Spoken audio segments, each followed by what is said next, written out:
भाजी करण्यासाठी इथे मी अर्धा किलो डांगर घेतला आहे व इथे 10-12 लसणाच्या पाकळ्या घेतल्या आहे। आता आपण हा लसूण ठेचून घेऊया। फुलपात्राच्या साहाय्याने पटकन 1-2 मिनिटात लसूण आपली कढई तापते साईडला, तोपर्यंत इथे लसूण ठेचून घेते। लसूण ठेचून झाला, आता आपण करूया फोडणीची तयारी। 1.5 चमचा तेल, यामध्ये टाकून घेऊया 1 चमचा मोहरी। डांगराच्या भाजीला मोहरीने खूप छान चव लागते। तुम्हाला जास्त आवडत असेल मोहरी तर तुम्ही अजूनही टाकू शकता, त्याने खूप छान चव येते। आता यात टाकून घेऊया ठेचलेला लसूण।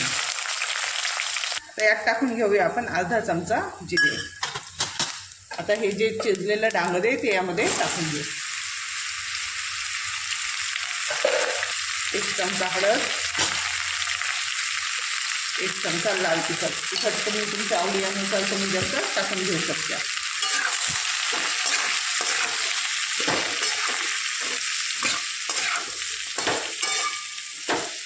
इथे टाकून घेऊया 1 चमचा गूळ। तुम्हाला गूळ कमी जास्त जसं तुम्हाला आवडत असेल त्याप्रमाणे गूळ टाकून घेऊ शकता। कोणाकोणाच्या इथे गोड प्रमाण डांगर जास्त आवडतं, काही ठिकाणी गूळ टाकलेलं आवडत नाही, पण गुळाने डांगराला खूप छान चव येते। तुम्ही टाकून बघा। यात टाकून घेऊ कढीपत्ता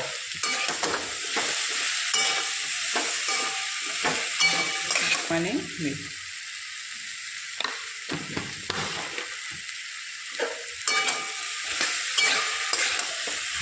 काही डांगरांच्या भाज्या पाणी जास्त सोडतात, त्यावेळेस झाकण ठेवायचं नाही आहे।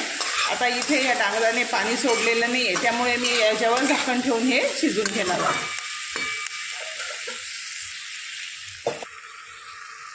आता इथे गॅस कमी करून आपण हे शिजून घेऊ। झाकण उघडून बघूया। आपल्याला ही भाजी शिजेपर्यंत असं 2-3 मिनिटात झाकण उघडून हलवत राहायची आहे। तपत झाकण ठेवूया व शिजून देऊया। झाकण उघडून बघूया।